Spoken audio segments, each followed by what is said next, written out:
Bridal Path Poltergeist Portal, the Haudenosaunee Curse, Chapter 1. Moving to Bridal Path, the sun was setting, casting a warm orange glow over the opulent neighborhood of Bridal Path. The Richardson family's car pulled up in front of their new home, a modern architectural marvel with sleek lines and expansive glass windows. The mansion stood tall and proud, a testament to the family's recent financial successes. As the car's engine went silent, the only sounds that could be heard were the chirping of crickets and the distant laughter of children playing in neighboring yards. David Richardson stepped out of the driver's seat, stretching his limbs after the long drive. His wife, Clara, emerged from the passenger side, her eyes wide with excitement and a hint of apprehension. Their children, 15-year-old Lily and 10-year-old Max, were the first to dash towards the house, their youthful energy making them oblivious to the weight of the moment. "It's huge!" exclaimed Max, his voice echoing slightly. David chuckled. "It's our new start, buddy." As the family began unloading their belongings, Clara paused to take in the surroundings. The Bridal Path was known for its luxury and exclusivity, but being there, amidst the sprawling mansions and manicured lawns, felt surreal. The first sign that something was amiss came as David unlocked the front door. A cold draft rushed out, causing him to shiver involuntarily. He dismissed it, attributing it to the house being closed up for a while. Inside, the house was a blend of modern design and state-of-the-art amenities. However, despite the beauty, there was an undeniable heaviness in the air. Clara felt it first. As she walked through the grand living room, she could have sworn she heard a faint whisper, like a sigh carried by the wind. She shook her head, chiding herself for letting her imagination run wild. That evening, as they sat down for dinner amidst unpacked boxes, David raised his glass for a toast. "To new beginnings," he declared. "To our new home," Clara added, her voice slightly shaky. The night was mostly uneventful, except for a few odd occurrences. Lily claimed her bedroom door opened on its own, and Max said he heard footsteps in the hallway. David and Clara dismissed these as the overactive imaginations of children in a new environment. However, as Clara lay in bed, she couldn't shake off the unease. She decided to research the history of Bridal Path, hoping to distract herself. What she found was fascinating. The area, now known for its affluence, was steeped in history. There were tales of old settlements, stories of love, betrayal, and mysteries that were never solved. One particular story caught her eye, a legend about ancient ceremonial grounds of the Haudenosaunee tribes. The article was vague but mentioned that some believed the spirits of the past still roamed the area, guarding their sacred lands. Clara closed her laptop, her mind racing. She told herself it was just a legend, a story passed down through generations. But as she drifted off to sleep, she couldn't help but wonder if their dream home held secrets of its own. The next morning, over breakfast, Clara hesitated but decided to share her findings with David. "It's just local folklore," he said dismissively. "Every place has its stories." But Clara wasn't convinced. "There's something about this house, David. I can feel it." David sighed. "We've invested everything into this place. We can't let some old tales spook us." Clara nodded, but deep down, she knew it wasn't just tales. The house had a presence, an energy that she couldn't ignore. As the days turned into weeks, the family settled into their routines. But the odd occurrences continued. Lights would flicker, doors would creak, and sometimes, in the dead of night, they'd hear soft whispers, like conversations from another time. One evening, as Clara was reading in the study, she came across an old photograph tucked inside a book. It was a black and white image of a group of people, presumably from the Haudenosaunee tribe, standing on what looked like the very grounds of their home. The date on the back read 1893. The people in the photo had a solemn look, their eyes seeming to hold a warning. Clara felt a chill run down her spine. She showed the photograph to David, who once again dismissed her concerns. "It's probably left behind by the previous owners," he said. But Clara wasn't so sure. She decided to dig deeper, to uncover the truth about their home and its connection to the Haudenosaunee tribe. As the days went by, the paranormal activities intensified. The whispers grew louder, the footsteps more pronounced. The family could no longer ignore the signs. Something was amiss, and they had to find out what. But for now, they tried to go about their lives, dismissing the events as mere coincidences, not yet ready to face the reality of their situation. Little did they know, their lives were about to change forever. The spirits of Bridal Path were awakening, and they had a story to tell. Chapter 2. Whispers in the Night. The Bridal Path mansion, with its sprawling rooms and echoing hallways, took on a different demeanor at night. The modern architecture, which seemed so inviting during the day, transformed into a labyrinth of shadows and silences. The Richardson family, still adjusting to their new surroundings, found the nights particularly unsettling. Lily, the eldest of the two children, had chosen a room that overlooked the vast gardens. On her first night, she was awakened by a soft murmur. At first, she thought it was the wind rustling through the trees, but as she strained her ears, it sounded distinctly like voices, whispers that seemed to float in from the distance. She sat up, her heart racing. The voices grew louder, a cacophony of indistinct chatter. She couldn't make out the words, but the tone was pleading, almost mournful. Gripped by fear, she pulled the covers over her head, praying for the voices to stop. And then, as suddenly as they had started, they ceased. The next morning, she hesitated to share her experience with her family, fearing they'd dismiss it as a dream. But when Max, her younger brother, mentioned hearing people talking outside his window, she knew she wasn't imagining things. Objects in the house began to exhibit strange behavior. Clara was the first to notice. One evening, as she was setting the table for dinner, she turned around to find the silverware floating in midair, arranged in a peculiar pattern. Before she could scream, the objects clattered back onto the table. David tried to rationalize it, suggesting it was a result of faulty magnetic fields or some other scientific anomaly. But Clara wasn't convinced. The family's golden retriever, Buddy, who had always been a cheerful and playful companion, began to act out of character. He'd often stand at the entrance of rooms, growling at empty spaces, his fur standing on end. One particular corner of the living room seemed to unsettle him the most. He'd bark and whine, his eyes fixed on something the family couldn't see. David tried to calm the dog, attributing his behavior to the new environment. But deep down, he too felt an unease he couldn't explain.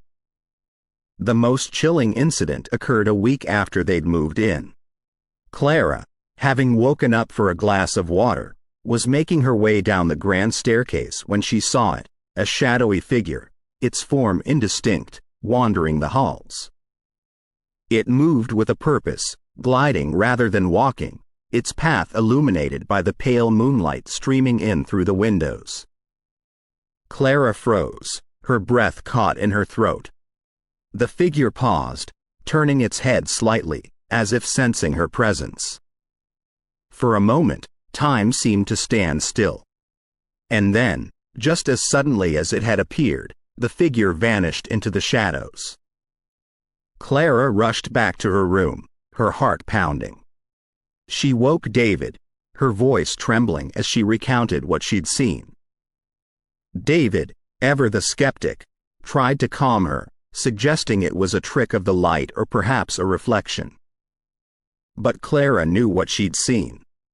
There was something in the house, something that didn't belong. The next morning, over breakfast, the family discussed the strange occurrences. Max, usually a bundle of energy, seemed withdrawn. "I saw someone in the garden last night," he whispered, his eyes wide with fear. "They were looking up at my window." Lily nodded, adding, "I've heard the voices too, every night. They're getting louder." David, trying to maintain a semblance of normalcy, suggested they install security cameras. "It'll put our minds at ease," he said, though his voice lacked conviction. But Clara knew cameras wouldn't help. They weren't dealing with intruders or burglars. They were dealing with something far more ancient, something that had laid claim to the house long before they'd arrived. As the days turned into nights and the nights into days, the family found themselves trapped in a cycle of fear. The whispers grew more persistent, the shadowy figure more bold. The house, with its modern design and luxurious amenities, had become a prison, its walls echoing with the voices of the past. And as the family huddled together, seeking comfort in each other's presence, they realized they were no longer alone in their new home. The spirits of Bridal Path had awakened, and they were restless. Chapter 3.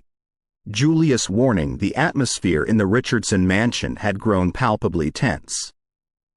Every creak of the floorboards, every gust of wind against the windows, sent shivers down their spines.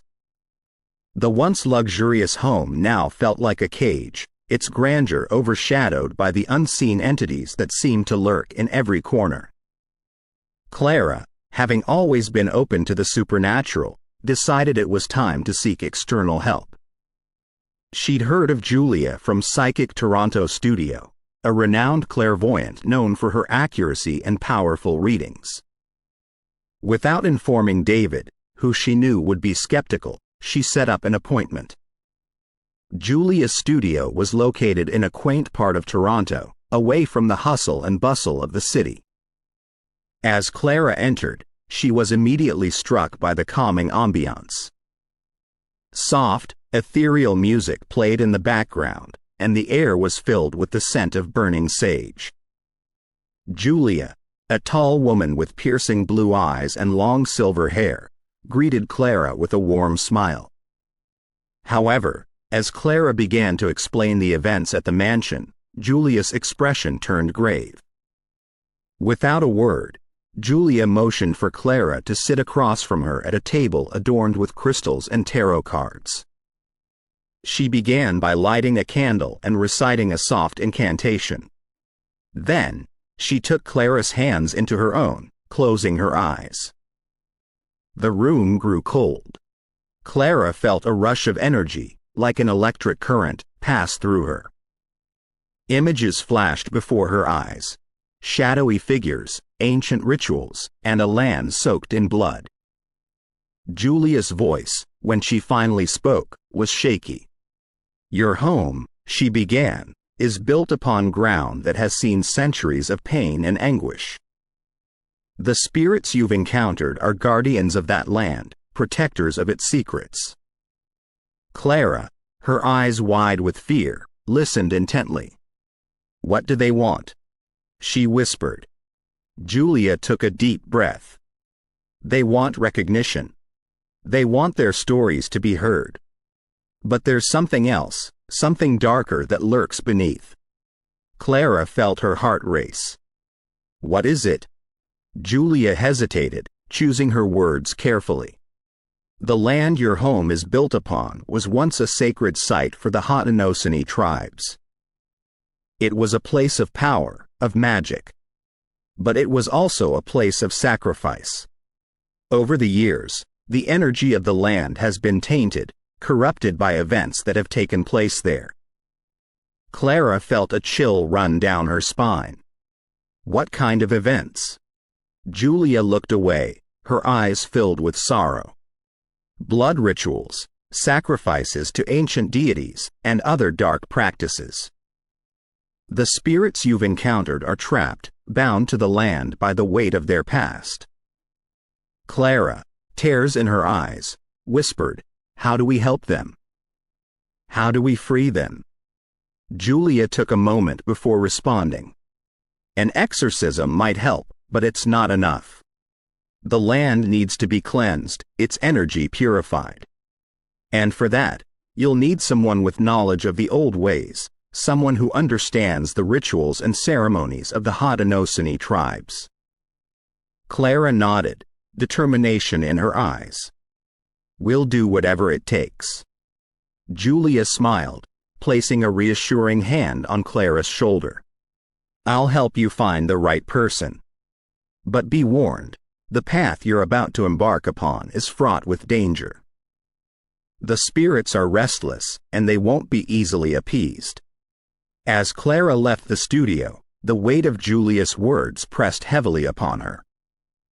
She knew she had to tell David, to prepare her family for the battle that lay ahead. The spirits of Bridal Path had awakened, and the Richardson family was about to be thrust into a world of darkness and mystery. The drive back to the mansion was a blur. Clara's mind raced with thoughts of ancient rituals, blood sacrifices, and restless spirits. She knew they were in over their heads, but she also knew they couldn't face this alone. As she pulled into the driveway, she took a deep breath, steeling herself for the challenges ahead. The mansion loomed before her, its windows dark and foreboding. But Clara was no longer afraid. She was ready to fight, to protect her family and reclaim their home. And as she stepped through the front door, she felt a renewed sense of purpose. The spirits of Bridal Path had issued their warning, and the Richardson family was about to answer their call. Chapter 4. The Haudenosaunee Legacy. The Richardson mansion, with its vast rooms and modern amenities, seemed to shrink in the face of the ancient history that now enveloped it. The family, once excited about their new life, found themselves delving into the past, seeking answers to the mysteries that plagued their home. David, ever the pragmatist, began his research at the local library. The archives, dusty and seldom visited, held records dating back centuries. As he sifted through old manuscripts and faded photographs, he came across references to the Haudenosaunee tribes. The tribes, known for their deep connection to the land, had once inhabited the region that now housed the Bridle Path neighborhood. Their ceremonies, deeply spiritual and rooted in nature, were a testament to their reverence for the earth and its spirits. One particular manuscript caught David's attention. It was a diary, its pages yellowed with age, written by a settler who had come into contact with the Haudenosaunee. The writer spoke of the tribe's rituals, of dances under the moonlight and songs that echoed through the forests. But there were also darker entries, hints of conflicts and clashes over the land. The settler wrote of a particular ceremony, one that was meant to appease the spirits of the earth. It involved offerings, chants, and, on rare occasions, sacrifices. As David delved deeper, he realized that the land their mansion stood upon was considered sacred by the Haudenosaunee. It was a place of power, a nexus of energies that the tribe believed connected the living to the spirit world. Back at the mansion, Clara and the children took a more hands-on approach. Guided by intuition, Clara decided to explore the vast gardens that surrounded their home. As they dug into the earth, they made a startling discovery. Buried just a few feet below the surface were artifacts, pottery shards, arrowheads, and, most chillingly, a ceremonial mask carved from bone. The mask, with its hollow eyes and intricate designs, seemed to hold the weight of centuries within it. Lily, holding the mask, felt a rush of emotions, sadness, anger, and a deep sense of loss. "This belongs to them," she whispered, her voice filled with reverence. Max, ever curious, examined the other artifacts. "These are ancient," he said, his eyes wide with wonder. "They tell a story of a people who loved and respected this land." As the family gathered their findings, they realized the gravity of their situation. Their home, their sanctuary, was built upon ground that held the memories and spirits of an ancient civilization. The whispers, the apparitions, the strange occurrences, they were all connected to the Haudenosaunee legacy. That evening, as they sat in the living room, the weight of their discovery pressing heavily upon them, Clara spoke up. "We need to find a way to make peace with the spirits. We need to honor their legacy and find a way to coexist." David, his skepticism replaced by a newfound respect for the past, nodded in agreement. "We need to learn more, to understand their customs and beliefs. Only then can we hope to find a solution." The family, united in their purpose, set out on a mission. They reached out to experts, historians, and even descendants of the Haudenosaunee tribes. They attended ceremonies, learned chants, and immersed themselves in the rich tapestry of the tribe's history. As the days turned into weeks, the atmosphere in the mansion began to change. The whispers grew softer, the apparitions less frequent. The spirits, sensing the family's genuine desire to understand and respect their legacy, began to recede. But the Richardsons knew their journey was far from over. The land, with its deep-rooted history and powerful energies, would always be a part of their lives. They had uncovered the Haudenosaunee legacy, and now it was up to them to ensure it was preserved and honored for generations to come. Chapter 5. Whispers in the Night. The Bridal Path mansion, once a symbol of the Richardson family's success, now stood as a haunting reminder of the past's grip on the present. Despite their efforts to understand and respect the Haudenosaunee legacy, the disturbances within the house intensified. Lily and Max, who had initially been excited about their new home, now dreaded the nights. The voices, which had once been mere whispers, grew louder and more insistent. One evening, as Lily lay in bed, she heard a soft lullaby, its melody both beautiful and melancholic. She strained her ears, trying to make out the words. It was a song of longing, of a time when the land was pure and the spirits roamed free. As the final notes faded, she heard a voice, clear and distinct, say, "Remember us." Max, too, had his share of eerie encounters. He often spoke of the Lady in White, a spectral figure who would appear at the foot of his bed, her eyes filled with tears. She never spoke, but her presence was a palpable reminder of the mansion's haunted history. The disturbances weren't limited to just voices and apparitions. Objects around the house began to move on their own. Clara, who had always prided herself on her meticulously organized kitchen, found her utensils rearranged, often forming patterns that seemed to have some symbolic significance. On one occasion, she entered the dining room to find the chairs stacked in a pyramid, their arrangement defying the laws of physics. Buddy, the family's loyal golden retriever, became increasingly agitated. He would often bark at empty corners, his eyes tracking something the family couldn't see. One evening, as David sat reading in the study, Buddy began to growl, his gaze fixed on the fireplace. As David looked up, he saw a shadowy figure, its form indistinct, move across the room. It paused for a moment, its eyes, or where its eyes should have been, locked onto David's. And then, just as suddenly as it had appeared, it vanished. The family, once dismissive of the supernatural, now found themselves living in a constant state of fear. The mansion, with its echoing hallways and vast rooms, felt oppressive, its walls seeming to close in on them.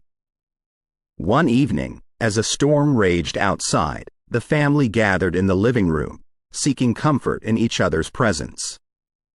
The wind howled, and the rain lashed against the windows, but it was the sounds within the house that truly terrified them. The whispers grew louder, a cacophony of voices from the past, each vying to be heard. As the clock struck midnight, the disturbances reached a fever pitch. The lights flickered, and the temperature dropped, a palpable chill filling the room.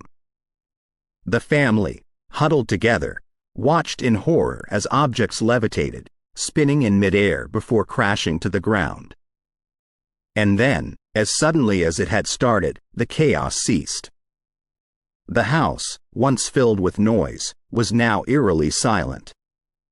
The family, their faces pale, looked at each other, the gravity of their situation sinking in.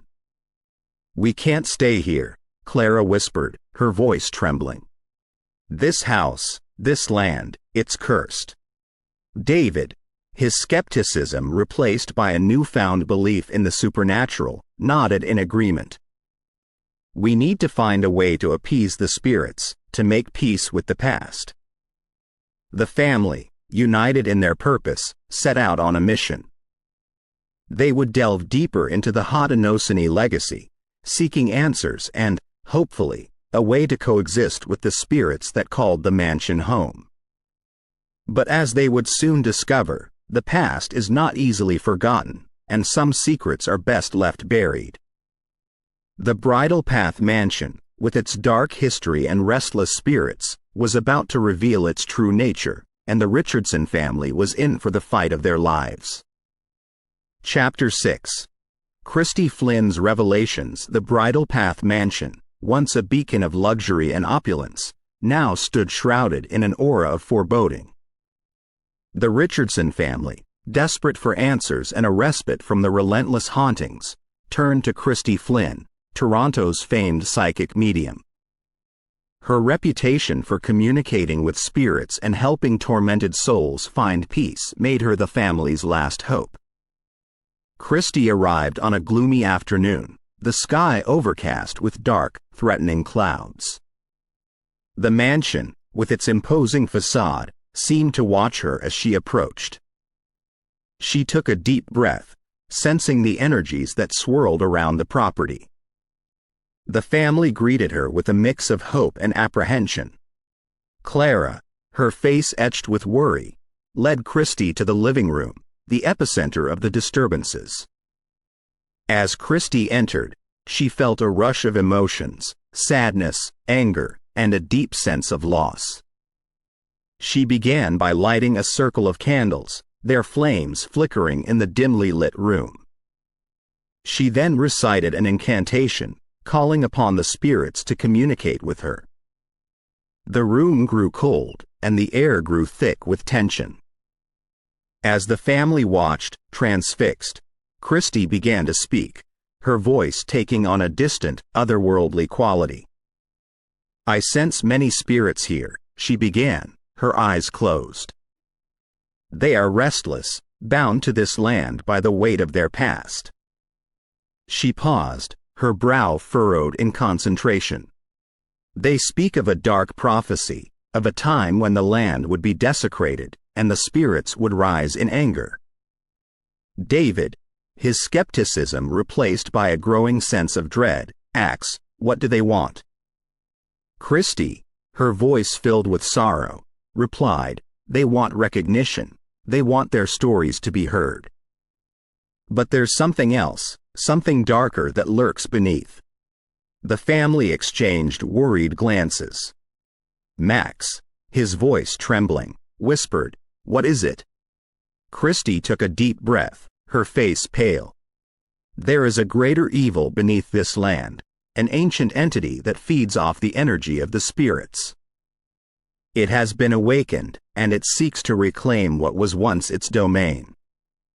The family, their worst fears confirmed, looked at each other in horror. Clara, tears in her eyes, whispered, "What do we do?" Christie, her expression grave, replied, "You have a choice. You can leave, abandon this place and hope that the entity doesn't follow. Or you can stay and fight, try to appease the spirits and banish the evil that lurks below." The family, torn between their love for their home and the very real danger they faced, debated their options. David, ever the protector, argued for leaving, for ensuring the safety of his family. But Clara, her resolve strengthened by the revelations, felt a responsibility to the spirits, to the legacy of the Haudenosaunee tribes. As the family deliberated, Christie offered one final piece of advice. "Whatever you decide, know that you are not alone. The spirits, while restless, are not malevolent. They too seek peace, and with your help, they can find it." With that, Christie left, leaving the family to grapple with their decision. The Bridal Path mansion, with its dark secrets and restless spirits, had become a battleground, and the Richardson family was about to face their greatest challenge yet. As night fell, the family gathered in the living room, the weight of their decision pressing heavily upon them.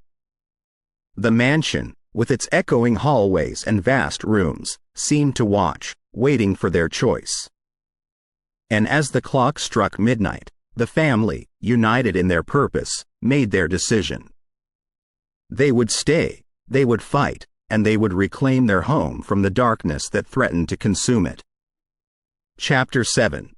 The Awakening. The Bridal Path neighborhood, known for its tranquility and opulence, was about to witness events that would forever alter its storied history.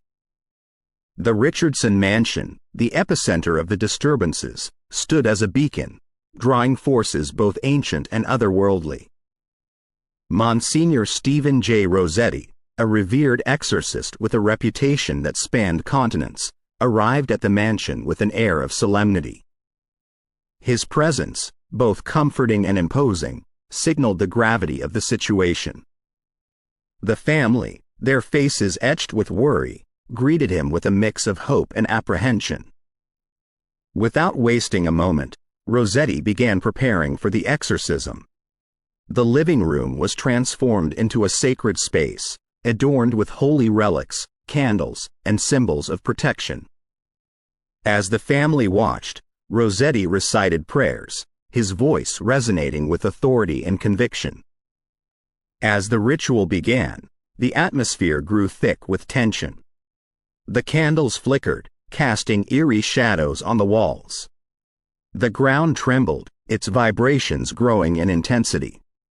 And then, with a deafening roar, a portal opened, its swirling vortex a gateway to another realm. From the depths of the portal emerged creatures of nightmares, their forms grotesque and otherworldly. The ancient flesh-eating alien species, spoken of in hushed tones and whispered legends, had awakened. Their hunger, insatiable and relentless, drove them forward, their eyes fixed on the inhabitants of the mansion. The neighborhood, once a haven of peace, was thrown into chaos. Homes, once symbols of status and wealth, became battlegrounds. The streets, lined with luxury cars and manicured gardens, echoed with screams of terror. The Richardsons, their resolve tested like never before, fought back. Armed with holy water and relics provided by Rossetti, they faced the alien horde, their love for each other their greatest weapon. Rossetti, his faith unwavering, channeled the power of the divine, casting out the aliens one by one. But their numbers were overwhelming, and with each creature banished, another took its place. As the battle raged on, Clara, her instincts guiding her, approached the portal. She remembered the words of Christie Flynn, the spirit's plea for recognition and respect. With a newfound clarity, she realized that the key to closing the portal lay in appeasing the spirits, in honoring the Haudenosaunee legacy. With Rossetti by her side, Clara began reciting the chants she had learned, her voice filled with conviction. The ground shook, and the portal, its vortex swirling with increased ferocity, began to close. The aliens, sensing their gateway to this realm closing, fought with renewed vigor. But the family, united in their purpose, held their ground. And as the final notes of the chant echoed through the mansion, the portal closed, sealing the aliens in their realm. The neighborhood, its streets littered with debris and remnants of the battle, slowly returned to normal. The residents, their lives forever altered, came together, their bonds strengthened by the adversity they had faced. The Richardson mansion, once a symbol of the family's success, now stood as a testament to their resilience and determination. The family, their love for each other unbreakable, had faced the unimaginable and emerged victorious. But as they would soon discover, the battle was far from over. The portal, while closed, was not destroyed. And the aliens, their hunger undiminished, would stop at nothing to return. The Bridle Path neighborhood, with its dark secrets and ancient legacy, was about to face its greatest challenge yet. And the Richardson family, their resolve tested like never before, would once again be called upon to defend their home and their loved ones. Chapter 8. The battle for Bridle Path. The once serene streets of Bridle Path now echoed with an eerie silence, broken only by the distant hum of the sealed portal. The Richardson mansion, standing tall amidst the chaos, became the last bastion of hope against the looming threat of the alien species. David Richardson, once a man of science and skepticism, now found himself at the forefront of a battle that defied logic. He rallied his family, ensuring their safety while formulating a plan of defense. The gravity of the situation demanded an alliance of both the spiritual and the practical. Julia, the psychic with a deep connection to the spiritual realm, Rossetti, the exorcist with divine powers, and Flynn, the medium who could communicate with the spirits, were all summoned to join forces with the Richardsons. The mansion's grand hall was transformed into a war room. Maps of the neighborhood were spread out, with markers indicating strategic points. Modern weaponry, sourced from David's contacts, lay alongside ancient relics and artifacts. The fusion of the old and the new symbolized their united front against the alien menace. Julia, her face etched with concern, began a series of rituals to strengthen the mansion's defenses. Drawing from the Haudenosaunee legacy, she invoked the spirits of the land, asking for their protection. Rossetti, his voice resonating with authority, chanted prayers, creating a divine barrier around the property. Flynn, her connection with the spirits stronger than ever, relayed messages from the other side. "They warn of the alien strength," she said, her voice trembling. "But they also speak of a weakness, a vulnerability that we can exploit." As night fell, the first wave of the alien onslaught began.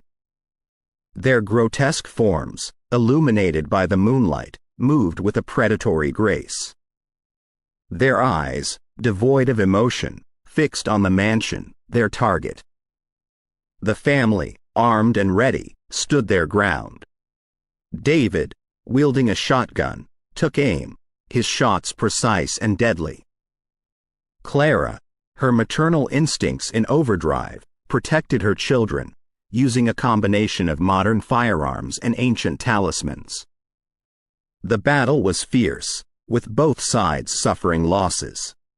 The aliens, despite their otherworldly strength, were no match for the combined might of the family and their allies. But their numbers were overwhelming, and for every alien felled, two more took its place. Julia, sensing the tide turning, began a powerful ritual, calling upon the spirits of the Haudenosaunee warriors. The ground trembled, and spectral figures, their forms shimmering in the moonlight, joined the battle. Their war cries, echoing through the ages, filled the air, boosting the morale of the defenders. Rossetti, his faith unwavering, faced the alien leader, a creature larger and more fearsome than the rest. Their battle was epic, a clash of divine power against alien might. The ground shook, and the air was filled with energy as they traded blows, neither willing to yield. Flynn, her connection with the spirits her greatest asset, communicated with the aliens, trying to reason with them, to find a peaceful resolution. But their hunger, their insatiable desire for conquest, drowned out her pleas. The battle raged on, with several close calls and near-death experiences. Max, trying to protect his sister, was cornered by a group of aliens. Just as all seemed lost, a spectral warrior, his form radiating with energy, came to his aid, dispatching the aliens with ease. Lily, her bravery shining through, used a combination of talismans and modern weaponry to hold her ground, fending off wave after wave of the alien onslaught.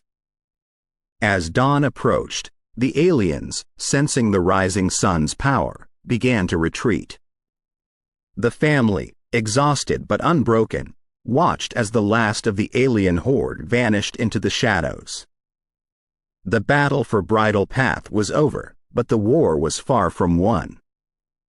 The family, their bonds stronger than ever, knew that they would face more challenges, more threats from the unknown. But they also knew that they were not alone, that the spirits of the land, the legacy of the Haudenosaunee tribes, would always be with them, guiding and protecting them. And as the sun rose, casting its golden light on the mansion, the Richardsons, united in their purpose, prepared for the battles to come, their resolve unbreakable, their spirits indomitable. Chapter 9. Desperate measures. The aftermath of the battle left the Bridal Path mansion scarred but standing. The Richardson family, along with their allies, gathered in the grand hall, the weight of their situation pressing heavily upon them. The alien species, though repelled for now, would return, and in greater numbers. Their otherworldly strength and resilience made it clear that traditional methods of defense would not suffice. Flynn, her face pale from the night's events, spoke up, "We cannot defeat them through force alone. Their connection to the portal, to their realm, gives them an advantage we cannot match." David, his eyes filled with determination, replied, "Then we find another way. We have the knowledge, the resources, and the will. We just need a plan." Julia, deep in thought, said, "There is a way, a sacred Haudenosaunee ritual that can trap the aliens, sealing them in their realm. But it's dangerous, and the consequences could be dire." The room grew silent, the gravity of Julia's words sinking in. Rossetti, his voice filled with concern, asked, "What does the ritual entail?" Julia took a deep breath, her voice trembling. "It requires a great personal sacrifice, a bond of love and trust that can bridge the gap between our world and theirs. The ritual will create a barrier, sealing the portal and trapping the aliens. But the one who performs the ritual will be forever bound to the barrier, their essence serving as its anchor." The family exchanged worried glances. The thought of losing one of their own was unbearable. Clara, tears in her eyes, whispered, "There has to be another way." Julia, her expression grave, replied, "I wish there were. But the ritual is our best chance, our only chance. The aliens will return, and when they do, they will not be alone. We have to act, and we have to act now." The room was filled with a palpable tension, the weight of the decision pressing heavily upon them. David, his voice filled with emotion, said, "We need time to think, to weigh our options." The family retreated to their rooms, each lost in their thoughts. The mansion, with its echoing hallways and vast rooms, seemed to watch, waiting for their decision. As night fell, the family gathered once more, their faces etched with worry and determination. David, taking a deep breath, said, "We have made our decision. We will perform the ritual." The room grew silent, the weight of the moment pressing heavily upon them. Clara, her voice filled with emotion, said, "But who will make the sacrifice? Who will be the anchor?" The family exchanged glances, each knowing the gravity of the decision. Max, his voice filled with resolve, said, "I will do it. I will be the anchor." Lily, tears streaming down her face, cried out, "No. You can't. There has to be another way." Max, taking his sister's hand, said, "I have thought long and hard about this. It's my decision, and I am at peace with it." The family, their hearts heavy with sorrow, prepared for the ritual. Julia, Rossetti, and Flynn joined forces, their combined strength and knowledge guiding them. The grand hall was transformed into a sacred space, adorned with symbols and relics. As the ritual began, the atmosphere grew thick with tension. The candles flickered, casting eerie shadows on the walls. Max, standing at the center of the circle, took a deep breath, his resolve unwavering. The incantations grew louder, their power resonating throughout the mansion. The ground trembled, and the portal, its swirling vortex a gateway to another realm, began to close. As the final notes of the chant echoed through the mansion, the portal sealed, trapping the aliens in their realm. The family, their faces pale, looked at each other, the weight of their sacrifice sinking in. Max, his essence now bound to the barrier, stood still, his form shimmering in the moonlight. He turned to his family, his eyes filled with love and gratitude. "Thank you," he whispered, his voice filled with emotion. "Thank you for everything." And with that, he vanished, his essence forever bound to the barrier, his sacrifice ensuring the safety of his family and the world.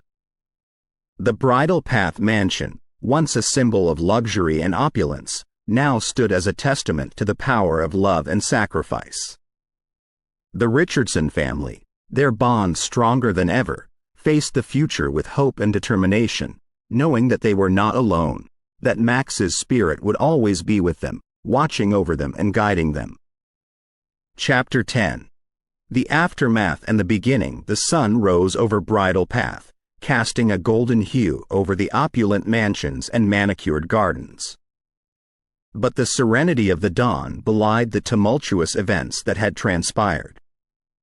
The Richardson mansion, once a beacon of luxury, now bore the scars of battle and sacrifice. Inside, the family gathered, the weight of their ordeal evident in their weary eyes. The aliens, though trapped, were not defeated. The portal, while sealed, was a constant reminder of the danger that lurked just beyond. The mansion, with its echoing hallways and vast rooms, no longer felt like home. David, his voice filled with emotion, said, "We cannot stay here. The memories, the pain, it's too much. We need to leave, to start anew." Clara, tears in her eyes, nodded in agreement. "We have faced unimaginable horrors, and we have emerged stronger. But this place, with its dark secrets and haunting memories, is no longer our home." The decision was made. The family would leave Bridal Path, seeking solace and peace elsewhere. The mansion, with its storied history and ancient legacy, would be left behind, a silent witness to the events that had transpired. As the family packed their belongings, Flynn and Julia continued their research. The portal, while unique, was not the only one of its kind. Their studies hinted at other such gateways, scattered across the globe, each a potential conduit for otherworldly beings. Flynn, her face etched with concern, said, "The ritual, while powerful, is not a permanent solution. The aliens, though trapped, will seek other ways to enter our realm. We need to be prepared." Julia, her determination unwavering, replied, "We have the knowledge, the resources, and the will. We will find these portals, and we will seal them, ensuring the safety of our world." The family, their belongings packed, bid farewell to the mansion. As they drove away, the weight of their ordeal lifting with each passing mile, they looked to the future with hope and determination. Flynn and Julia, their alliance stronger than ever, continued their research, traveling the globe in search of other portals. Their journey, fraught with danger and uncertainty, was a testament to their resolve and dedication. And as the story drew to a close, a chilling scene unfolded. In a remote part of the world, far from the prying eyes of civilization, another portal opened. Its swirling vortex, a gateway to another realm, beckoned, hinting at the dangers that lay beyond. The ground trembled, and from the depths of the portal emerged creatures of nightmares, their forms grotesque and otherworldly. The world, once again, faced a threat from beyond, and the battle for survival was far from over. The story, while ending on a note of uncertainty, also hinted at hope. The Richardson family, with their unwavering resolve and determination, had shown that love and sacrifice could overcome even the most insurmountable odds. And Flynn and Julia, with their knowledge and expertise, were a beacon of hope, a promise that the world would not face the threat alone. And as the final words were written, the stage was set for a new chapter, a new beginning, and a new battle against the unknown. The world, with its mysteries and dangers, awaited, and the story, with its twists and turns, was far from over. We hope you have enjoyed our storytelling offering tonight. Please be sure to subscribe and turn on notifications to be alerted of future weekly additions to our collections. Paranormal Untold Stories.